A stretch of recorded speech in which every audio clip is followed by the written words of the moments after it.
Hi, everyone, and welcome yet again to another episode on the Unique Light podcast with me, Yannick Furry. I hope you guys are doing okay. You guys are doing fantastic.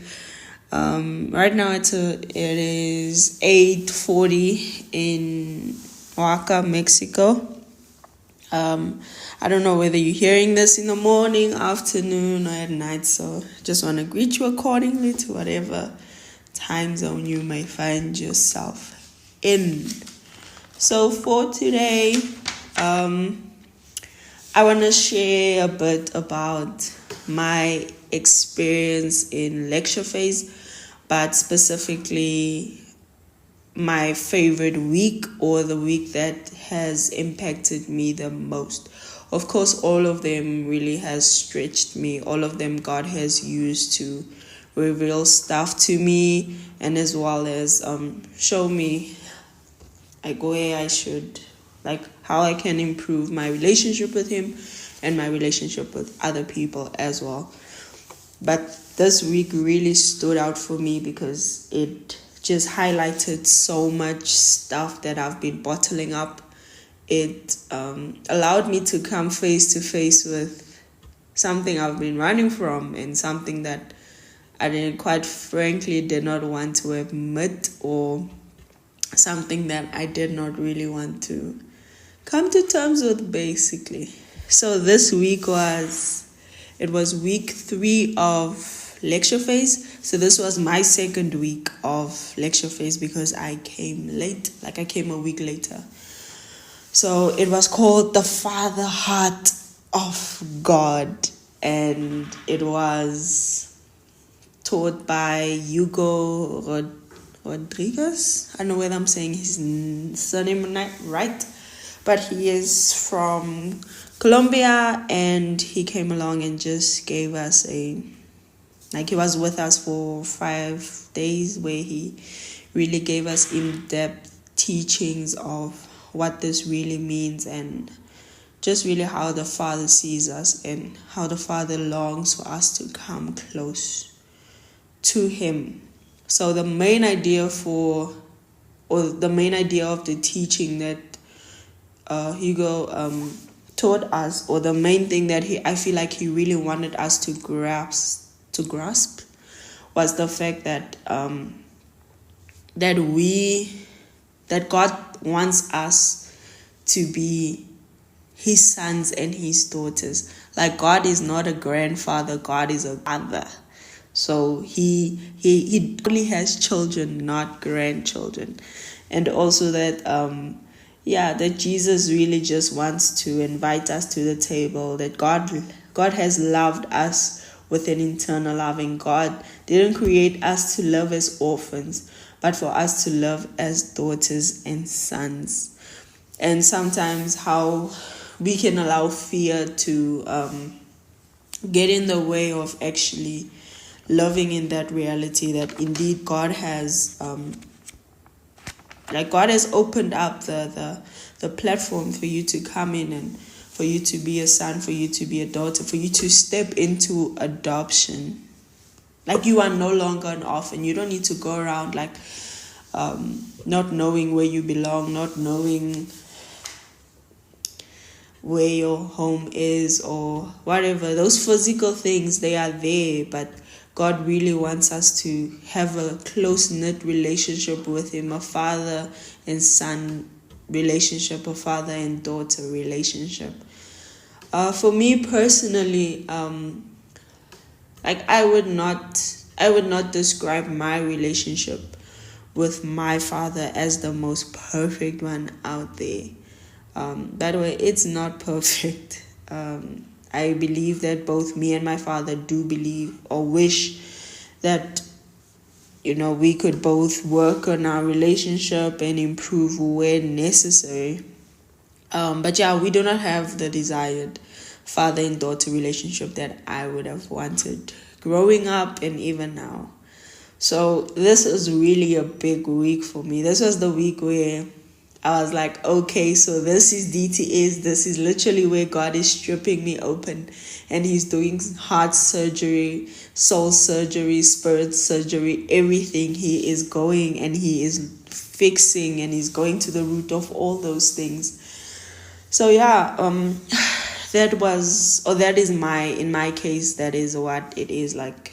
My relationship with my father is now, but I wanted to be like, I did not, I think for the longest time I've stayed with my dad was like a year, if I remember correctly. I think it was a year, because I think I just stayed with him for like one school year and then I moved to my grandmother. But that is the longest I've stayed with my father. And I can really say, even though my mom was not there, but it was really just so nice staying with my dad, having him around. And right now, as a 22-year-old looking back at it, I'm like, yeah, that really was nice. That is where like I got to play with my dad. That is where I got to see like different sides of him when he comes back. You're just so excited to see him when he comes back from work. And, you got to go on like events with him. He would take you out to all these places and all that. I got tissue by me in case I cry because I feel the tears coming. But yeah, that is just like looking back now, I'm like, that would have been maybe something similar than what I would have wanted. Like even now, like I would have loved to have such a relationship or even something similar to that. So my relationship with my dad, like growing up, and sometimes he would, like we're all human, and I'm not trying to defend him or anything or make him be portrayed as anything, but I'm really just trying to express myself to you guys and make you guys understand like why this was such a big week for me, and really just a week where God just got to break down all walls and all barriers that I had put up with my relationship with my Heavenly Father. So yeah, growing up, there were a lot of times where my dad would make promises and he would never fulfill them. He would tell me that, hey, I'm going to do this, or not even do this. It was mainly, I'm going to come at this time and we're going to go there and there. And then he would sometimes call me and be like, hey, I cannot make it because 1, 2, 3, 4, 5 came up. So for me, and of course as a young kid, it always made me feel like, you are not that important. And I know for him, he has his own explanations and whatnot. But for me, that is what went on in my head. It's like, oh, I was not, like, us meeting and setting up this appointment was not as important to him. But, yeah, so that was it. A lot of empty promises. Like, as I said, not the most perfect relationship. Not the most, like, we do not have a very, what's the word?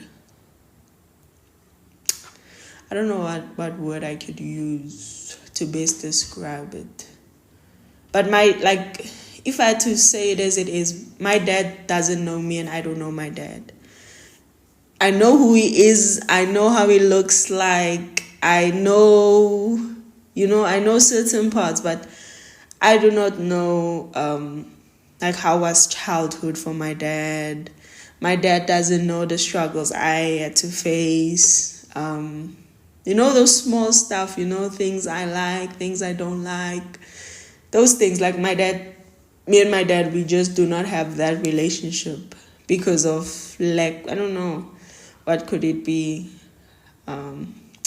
But either way, so that is the relationship I have with my dad. And basically, why I'm telling you guys this is because I want to show you something. So that is how I grew up, and that's my experience with my dad. And really, something that also really hit home was when my grandfather passed away, because for like 4 years, me and my 2 brothers and my mom, we got to stay with my grandfather because my grandmother passed away, so he was alone. So we got to stay with him and just look after him and all that. not really look after him, but we just had to stay with him so that he doesn't feel that lonely, and he had, stuff to do, and keep him busy basically. And when my grandfather passed away, because for those 4 years, I didn't feel the need to be in contact with my father. I didn't really feel the need to, have conversations or, do stuff, because my grandfather was there. My grandfather was like my dad. My grandfather was the one that I could say anything to this guy. We could talk about almost anything. He would give me advice. My grandfather really was he was like my best friend. He was my best friend. And I'm sorry guys. I'm literally bawling now. It was not the point of this episode. I was not planning on crying. But here I am. My grandfather really was my best friend. My grandfather was my dad. My grandfather was a dad to my brothers even. We really did everything together. He'd give me, as I said, he'll give me advice. We would sit and we'd talk for hours. We'd spend almost the whole day together. Like when I come from school, me and my grandfather would spend the whole day together. We would, whether it is him going and running errands, I would be there with him. We would run errands together. We'd do this. And literally I would do everything with my grandfather. And the day he died, the day I got to realize that he is no longer there, is the day I felt the void of a father. And the sad truth was my father was still alive. My real dad was still alive. And I was there dealing with the void of a dad. Meanwhile, my dad was alive. So, that is I said all of this. It will make sense why I'm sharing my sad story with you guys. So the week of, as I said, the main focus was really just for us to see that God is inviting us into sonship, into daughtership with him. And all these factors that I've listed for you guys of how my relationship with my dad on earth was, I projected that onto God. Or I, unaware, I was so unaware, but I viewed God the same way I viewed my dad. Because I viewed God as a God that does not fulfill his promises. I viewed God as a God that is not that interested in knowing what is going on in my life. I viewed God as a God that is not looking for an intimate, that is not looking for in-depth relationship with me. So, that's how I view God. And when Hugo kept on talking to us about these things and highlighting stuff to us, I really just got to realize that, hey,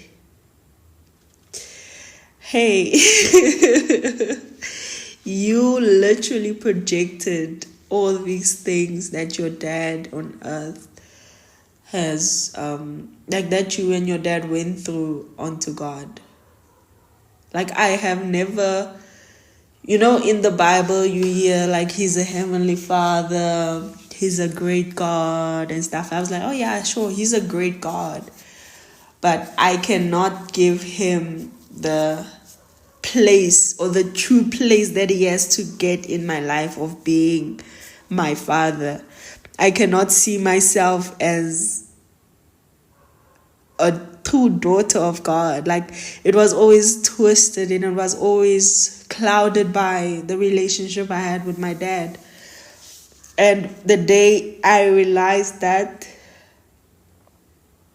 the identity is broken because of sin, that's why our Father has to restore it. Now, I'm just I'm going through notes because I want to share with you guys literally everything that we have shared. So literally the day I got to realize that, the day I got to like actually see that, hey girl, this is how you've been dealing with God, and this is how you have been projecting with God. Because even certain situations in my life, especially with starting this journey of doing a DTS, going to Mexico, raising funds, and all that. Even till today, when people ask me, why did you go do a DTS in Mexico?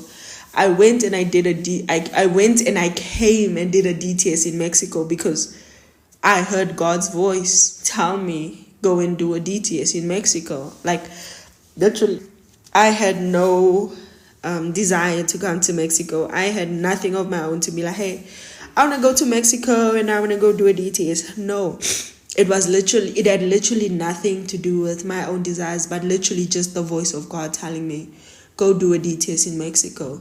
So I was like, oh yeah, sure, I'll go do that. So even in that whole process of coming to Mexico and doing a DTS, I still did not 100% believe that God is going to see me through. I thought, oh yeah, this is my first time getting on an airplane and going 40 hours, traveling for 40 hours. It'll be nice, because there was always the possibility, as I said in my previous episode, of getting deported. So it was always just in my head, I was like, okay, I'm going to do this and he might change his mind. God might change his mind and be like, oh no, I made a mistake. I'm sorry. I didn't mean to, I didn't check it out properly, or I'm a God that makes empty promises. Like how you view me as a God of empty promises. So that is who I am. That is how I viewed God. But God really, in that week, he got to break off all of those things. And he got to make me realize that, hey, Yannick, this is how you viewed me. And I got to see that not only was I breaking my own heart, but I was breaking his heart. And I also got to realize that I need to forgive my father. And even though I might have never told him how he made me feel, or all these type of things, I had to forgive him without him even asking for forgiveness. That is how hectic that week was. I had to forgive him without him even asking for forgiveness. It was a crazy, guys. But the highlight for me, and as I've shared, is really just realizing that he's a present father. That even when I feel that sometimes my father is an absent dad, he is a present father. He wants to know how my day is going. He wants to have that intimate relationship with me. He wants to, he wants me to check in with him, because he also wants to talk to me. And he's not one thing I've also got to know about God is he's not a God that forces things. If you willingly come to him, he will come to you. He says, draw close to me and I will come to you. And I will draw close to you. So it's when you take the step, he takes a step back. But the step that you took, he will take a bigger step back towards you. So yeah, I really just got to, all of those things and all of those barriers and all of those labels that I had put on God really just came crashing down that week.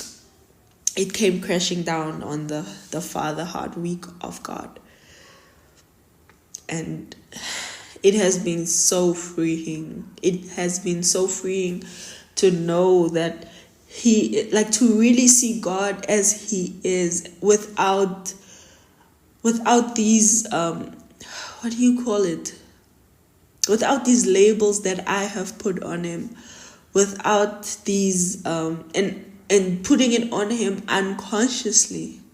So really, just getting to see God for who he really is, with no veil, with no perception, with no deception, in front of my eyes, but really just getting my eyes to be open and see, wow, so this is the God that we serve. this is the God that I can call Father. And God even challenged me. He challenged me to, because I call my dad Pa. I call him Pa. So God challenged me to call him Pa. God challenged me to provide space for him in my life where I feel like my dad on earth hasn't. And sometimes it's crazy to think about it, like, how is God gonna fill a place that someone physically should fill? But he really challenged me to be like, hey Yannick, allow me to come and fill up all those places where your dad should have filled. Allow me to come and just make space for me in all those places. God challenged me to do that. And ever since then, like, I was wrecked. Like, now as I'm crying, like, I was weeping. I was weeping and sobbing because of coming to that realization. And coming to that realization really was when Hugo asked us, like, what kind of a daughter are you? Not even like what kind of a father is God, but what kind of a daughter am I to him? And I was a daughter that projected a physical man's labels onto God. And I just put limitations on God, being like, no, you're not a promise keeper. No, you're not. You are not intentional with me. No, you don't want to know what's going on in my life. No, just putting all these labels on him. And in a way, moving around in a way that, yeah, I act like I trust him, but I will still, in my own way and in my own might, try to do things differently. And in that, I got to see God move in miraculous ways for me. In this whole process, I got to see one thing and one thing only, that he is a man of his word. That he's a man of his promises. That if he said it, he will do it. My favorite verse, and really the verse that has kept me through this whole process, was Isaiah. And this was a verse I got before, like, getting on the plane and getting the money for plane ticket and all that. This is a verse I got while I was still in South Africa, preparing to get to Mexico. It was Isaiah 55 verse 11, where it says, let me make sure it's 11, but where God says that, he says, the word I utter out of my mouth, it will not return untowards me void, but it will do exactly what I have set it out to do. That I got to see that live. I got to see that in action, like right before my eyes. Yeah, it says, so will my word be which goes out of my mouth. It will not return to me void, useless, without result, without accomplishing what I desire, and without succeeding in the matter for which I sent it. So that is the word that I got for myself personally before starting my DTS journey. But still, before week 2 of DTS or week 3 of DTS, I still had this thing in my head where I need to do this, I need to try and do this, I need to try and do this, because what if God changes his mind? Even though that verse was what was on my heart. But after I got to see the labels I put on God, I got to let that go, and I got to let that verse really just, let that verse surround me, let that verse hug me, and let that verse encourage me and ensure me that God really is a man of his promises. And because he has sent me here, because he has said, Yannick, you go, that he will make sure that he does everything in his power to make sure that I have exactly what he said I should have, and have the experience that he has said I should have. So yeah, really after that week, a lot of things really, I got to see it as it was, and not through the filters, and I got to see it as pure as it was before my eyes. And there was something that Hugo shared with us, and I want to share it with you guys. He said, I often sees God as a boss, someone who causes you pain. And that is how I saw God. As painful as it was, I had to come to the realization that is how I saw God as a boss. I saw God as someone that causes me pain. Because my dad on earth never fulfilled promises. I thought God was going to put me through the same thing. Or I had the expectation that God is going to put me through the same thing, because they say He's a heavenly Father and this is a father. So fathers might be doing the same thing. Doesn't matter how he looks like, where he's from or whatever, but because they both have the nature of father in them, he's going to do the exact same thing my dad did to me. So yeah, and then he gave us basically how it often reacts and how a child reacts to God. Does not accept correction, but a child looks for correction. A child takes responsibility. So I had to get out of my orphan mindset and being no, because if you look at it at a worldly perspective, it's totally reasonable, my logic of viewing God as the same as how I view my dad. It's totally logic that he's a dad, this one is a dad, same thing. But because I was willing to accept the offer of being adopted into daughtership with God, I had to change my mindset. And I had to take responsibility for being so this is why my relationship with God is like this, is because I've put this projection onto Him. And I had to take responsibility. I had to look for correction or be okay, God, how can I correct this with you? How can I fix this with you? How can we move on from this together? So I had to come to that realization. I had to change my mentality and step into true daughtership with God. And another thing, with sense and presence of God. And also often feels more distant from God, while a child feels more intimate and often feels like it's conditional love.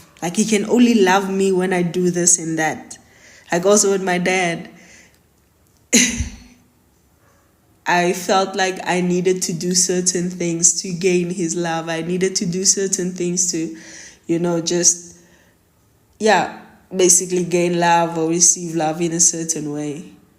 And it was sometimes the same with God. I felt I need to do things in this way, and I need to, make sure that I do things right to get His love, because His love is only conditional. He will only love me if I do things in a certain way. He will only love me if I do things to a certain extent. But when you step into daughtership with God, you understand that His love is unconditional. That He loves you no matter what you do. He loves you no matter how far you go away. He still loves you. So that I really had to change my mindset on so many things. And also that an orphan, it's there's calculated, yet again, it's calculated ways of showing love. I will only show love in this way. I'll only show love in this way. But then when you are a child, you offer love willingly and you are open about it. You are open about I love Him. I love God. I'm not just going to love God to this extent. Oh yeah, God, I will do this for you. But when you step into daughtership, you're okay, I will do this for you.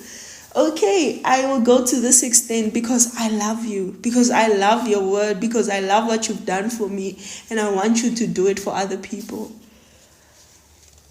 And then,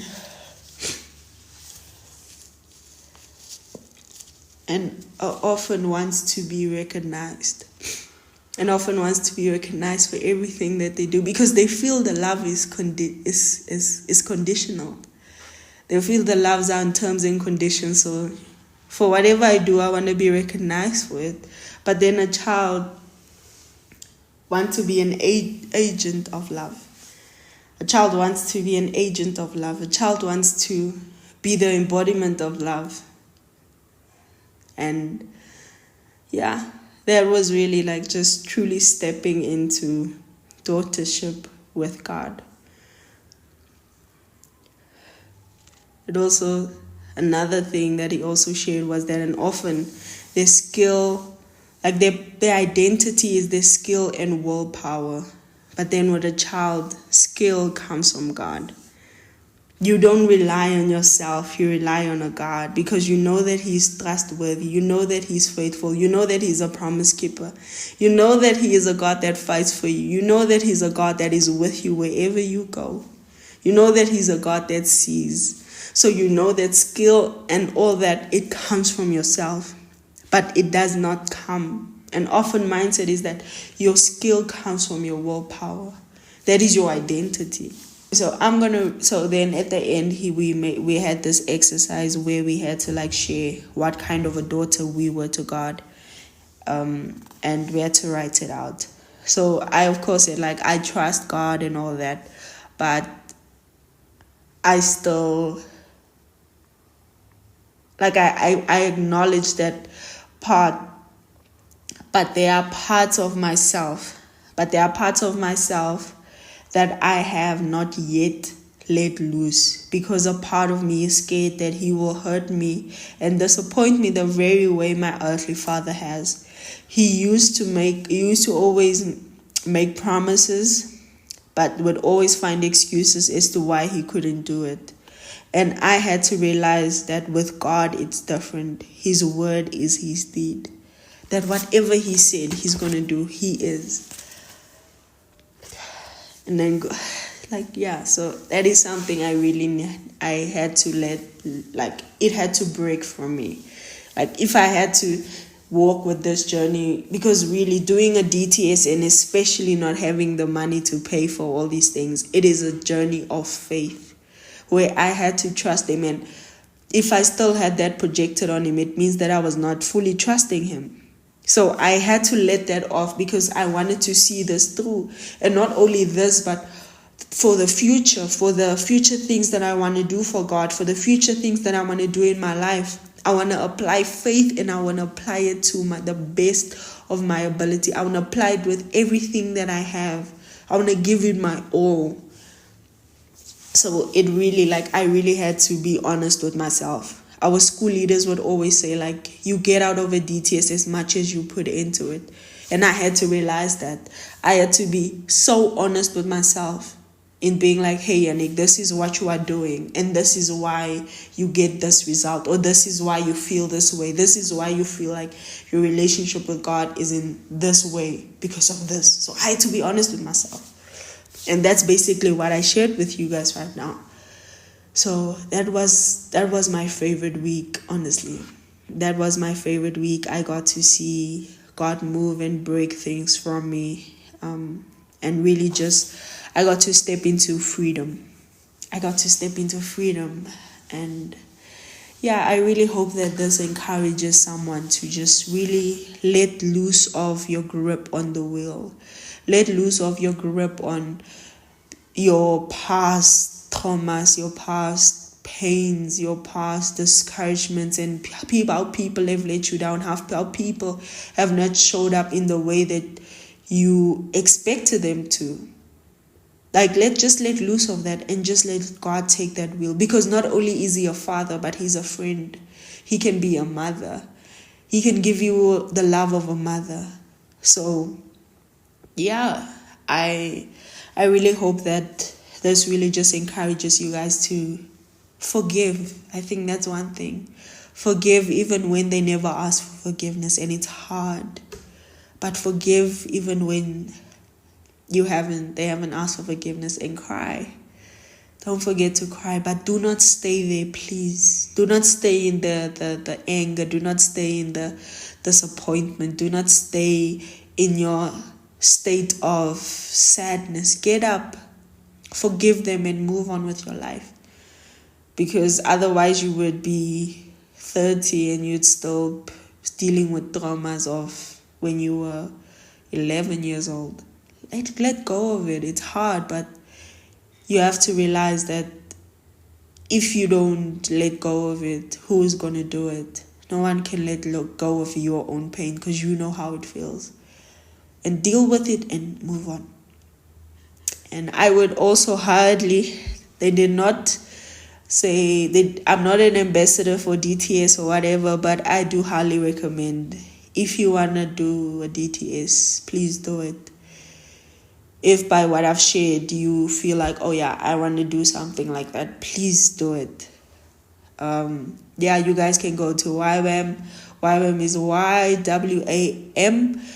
You can check their website, and they have a lot of schools running worldwide, and you can find the one that fits you best, or the one that you feel like God is calling you to.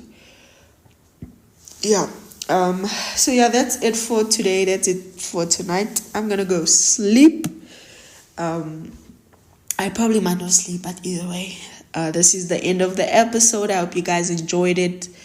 And really, this is a space where we are vulnerable. I feel safe. You guys feel safe to share with me whatever. And please do comment on the post, comment on the episode. Let me know what you think. Let me know your thoughts. DM me, send me a message. I would love to hear from you. This is it from me. Good night. Love you guys.